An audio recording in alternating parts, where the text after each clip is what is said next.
let's take a look at the mind model. Now, you may recognize this from the basic practitioner program. In fact, a lot of the concepts that are in the master practitioner program are concepts which you've been introduced to in the basic program, but they're coming back with a little something extra to them. They're coming back and they're going to be mixed with things that you're learning in the master program that are new to you, so that everything can make sense, so that everything can tie together. So you should remember the mind model from the basic practitioner program. And remember that 10% of us can be found on the surface, meaning our conscious minds are 10% of who we are and what we are. 90% of who and what we are would be the subconscious mind. And the idea here is that we're like an iceberg, a big iceberg, where you see an iceberg when you're on the water, and the line there cutting through it represents the water, or the dividing line between the conscious and the unconscious mind. But you see an iceberg and you think, wow, that's a large iceberg, perhaps not realizing that 90% of that iceberg isn't even seen. So when we talk about the 10%, 90% model, we are not necessarily asserting that you only use 10% of your brain. Because let's face it, if you did only use 10% of your brain, the 90% would atrophy and would cease to work. Just like if you stopped using a muscle or a muscle group, that muscle or muscle group would atrophy and would cease to work after a while. So the idea that we only use 10% of our brains is not actually accurate. It's being used for something. It's just being used for purposes that are subconscious. But with NLP and with hypnotherapy, we can actually tap into that, so we can make use of everything. But your brain is making use of everything all the time. So I want you to let go of that guilt that I think people carry around, that, oh, I'm only using 10% of my brain, or I think what they really think is they're only living up to 10% of their capacity to live a full life and to give back. But that's actually not true, because you're using everything that you're supposed to use.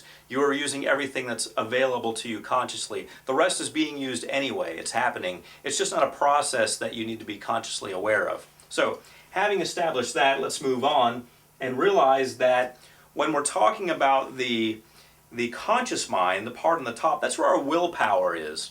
And you may remember this from the basic class. That's where our willpower is. If we decide that we're not going to smoke right now, that's willpower. We're consciously telling ourselves that. Now, we can become lifetime non-smokers by using that, but it's a very difficult way to go, to always have to fight it, always say, no, don't do this, stop that. You can hold it off, but you'll constantly have to run on that treadmill, which really doesn't go anywhere. So in NLP, we're inviting you to change things in yourself and or your patient by going to the 90%. By going to where the underlying programs are running. Okay, but also in that top part, you've got your analytical mind and your rational mind, and you've also got your short-term memory. That's where I wrote STM on the left. STM is short-term memory. Now, there is a way to get things, of course, into your long-term memory, and that is through repetition and so forth. One of the ways that I like, that NLP really likes, is through the reticular activating system, the RAS.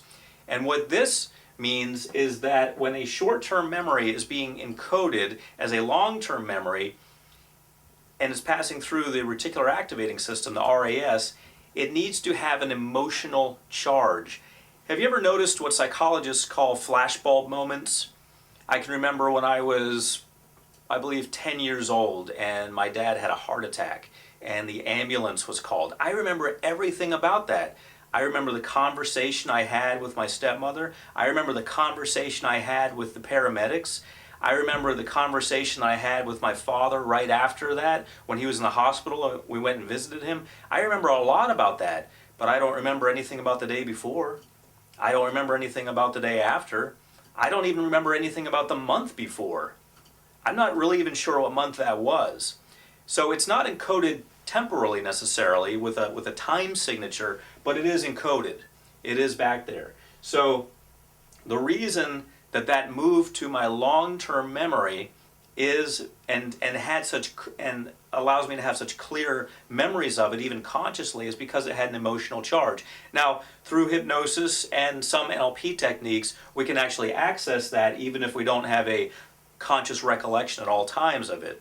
It's there, we can access it. However, it becomes a lot easier when there's an emotional charge to it, when there's something emotionally going on. So let's take a look at how this benefits us, how understanding this model benefits us. Well, I talked about emotional charge is really helping with getting something in there. So we've got patients who come to us a lot of times, you and I, who will have, from time to time, some programs that are going on, some emotions. You see emotions, beliefs, and values are down there at the bottom in the subconscious mind. They have some emotions going on. They have some beliefs and values going on. A lot of those things got there through the RAS. Not all of them. Sometimes it's just a matter of being exposed to them, or it's just the way things are. They're just things that we accept. But think about this. Think about the idea that you didn't decide what's going to go in there. You weren't given a choice about your beliefs. Isn't that interesting? You've got a set of beliefs. Your beliefs may be radically different from your neighbor's belief. Your next door neighbor may have a belief system that when the two of you talk, you think, how did you ever come up with that crazy idea? And they think the same about you. How did you ever come up with that crazy idea? Well, who's right? Who's wrong? Who knows? What's reality? We could talk all day about that. But the fact is that people have beliefs that are put into their minds, usually against their will. Now, not that this is a bad thing. I'm not suggesting a conspiracy here, but it's part of growing up. We get beliefs. It depends on what our parents say. It depends on what our teachers say. It depends on what our friends say. It depends on where we live. It depends on our religion. It depends on so many things. We have beliefs. So if we want to change certain beliefs that are disempowering to us, one of the quickest ways to do it is through the RAS. And I want you to realize that this dividing line between the 10% and the 90% is the critical factor. It's the critical factor. It's also what we may call our defense mechanisms. They all kick in around this line. So to bypass that and to go right through that, we can use what I wrote here on the left, which is the VAK, OG is implied. And we can also use metaphors. We can use a number of things actually, but we can use these two things in particular. They're very nice in terms of getting us past that. Now there are a lot of things in NLP that we can use actually.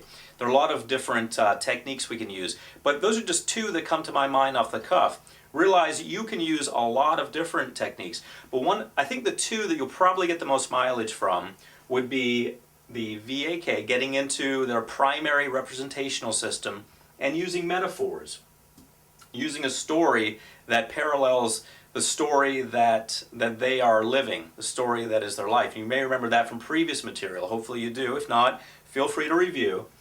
But you can bypass those easily by using that. So this has been a bit of a review with some more information, but this is the mind model, and this is the model that you're constantly dealing with. So I wanted to put you in touch with it once more. The mind model, because that's really, when I see a patient come through the door, that's what I'm looking at.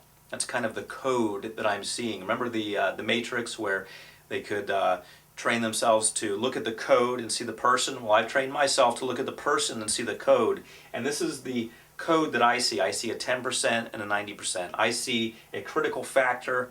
I see beliefs and emotions and values. And I see the ability for them to change. So I want you to start looking at people, of course, as humans, but also look at them in this way.